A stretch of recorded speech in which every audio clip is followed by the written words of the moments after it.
আমার ওয়াইফ বিয়ের আগে জেনা করেছে এবং সে তওবা করেছে, আমার কাছে সেই বিষয়ে প্রকাশও করেছে, এখন আমার করণীয় কি? এটা খুব বড় ধরনের একটা ত্রুটি। কোনটা? বিয়ের পর আজকাল বিশেষ করে ইয়াংদের মধ্যে এটা দেখা যাচ্ছে।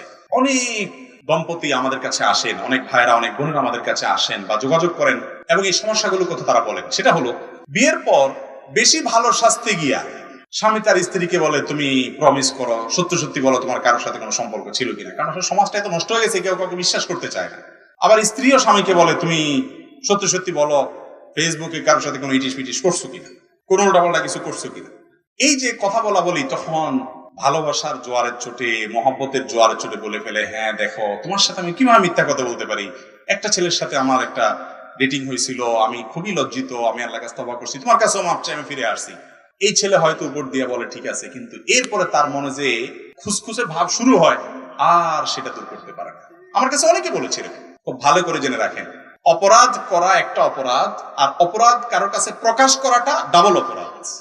এই জন্য কখনো নবদম্পতি হন আর যেই হন না কেন, স্বামী স্ত্রী একে অন্যকে এটা জিজ্ঞাসাই করবেন না যে তুমি কোনো খারাপ সম্পর্ক কারোর সাথে করেছো কিনা।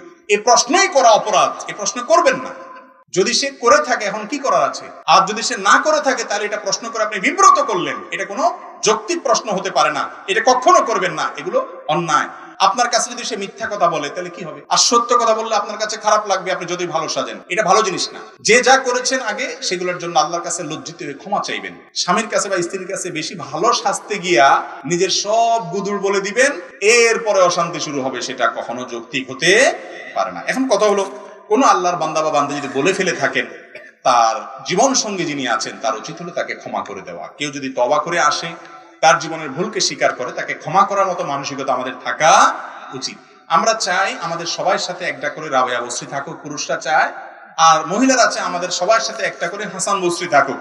আর আমরা নিজেরা ফেসবুকে, মেসেঞ্জারে, বিভিন্ন জায়গায় যত রকমের বদমাইশি আছে সব ওপেন রাখবো। লুকায় লুকায় ফেসবুকে অন্য মেয়েদের ছবি দেখবো, ভিডিও দেখবো, বিভিন্ন ফিল্মের আপনার ক্লিপ দেখবো, বিলবোর্ড দেখবো।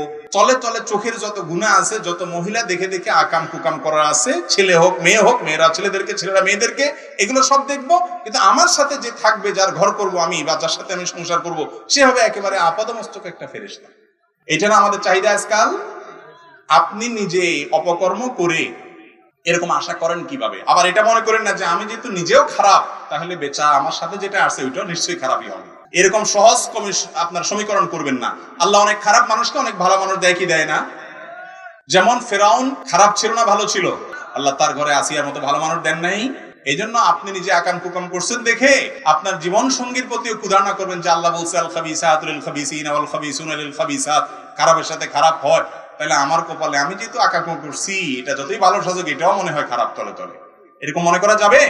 খবরদার, এগুলো সাংসারিক জীবনে অশান্তি আনে। আল্লাহ আমাদেরকে বুঝার তৌফিক দান করুন। এরপরের প্রশ্ন হলো, আমাদের সমাজে দেখা যায় স্বামী মারা গেলে স্ত্রী 40 দিন সাদা কাপড় পরতে হয়, এ বিষয়ে যদি কিছু বলতেন।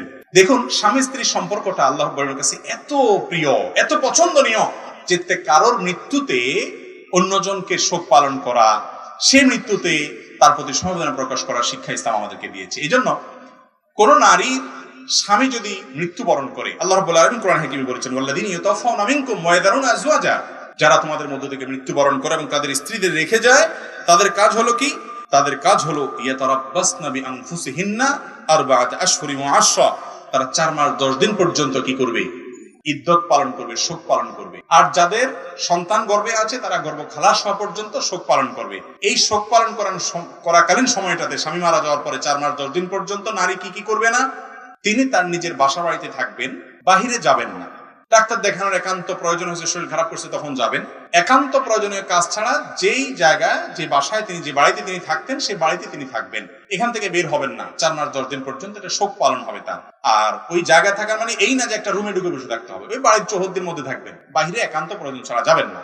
দ্বিতীয়ত, তিনি এই সময়ের মধ্যে কারোর সাথে বিবাহ বন্ধনে আবদ্ধ হবেন না। তৃতীয়ত, কারো স্বামী মারা গেলে 4 মাস 10 দিন পর্যন্ত এই শোক পালনের সময়টাতে তিনি সাধারণ যে জীবন চলার তার পদ্ধতি আছে সেটার বাইরে অতিরিক্ত কোনো সাজগোজ করবেন না। বিয়ে শাদীতে গেলে, বেড়াতে গেলে যেটা করতেন এটা করবেন না, যেমন স্বর্ণ গহনা ইত্যাদি, আপনার অলংকার ইত্যাদি ব্যবহার করা, এবং আরো বিভিন্ন রকমের যে এক্সট্রা সাজগোজ আছে সেগুলো করবেন না। এই কাজগুলো তিনি করবেন না। এছাড়া বাকি সব কাজ তিনি করবেন, শোক সন্তপ্ত থাকবেন, এবং তিনি অন্য সাধারণ পোশাক পরবেন। আমাদের দেশে মনে করা হয় মানুষের কোনো মহিলার স্বামী মারা গেলে তিনি সাদা কাপড় পরতে হয়, না, এরকম কোনো কথা নাই। সাদা কেন, রঙিন কাপড়ও পরতে পারেন, অতিরিক্ত সাজগোজ করবেন না, এ হলো মূল বিষয়। মনে থাকবে তো ইনশাআল্লাহ। আর এটা 40 দিন নয়, বরং 4 মাস 10 দিন।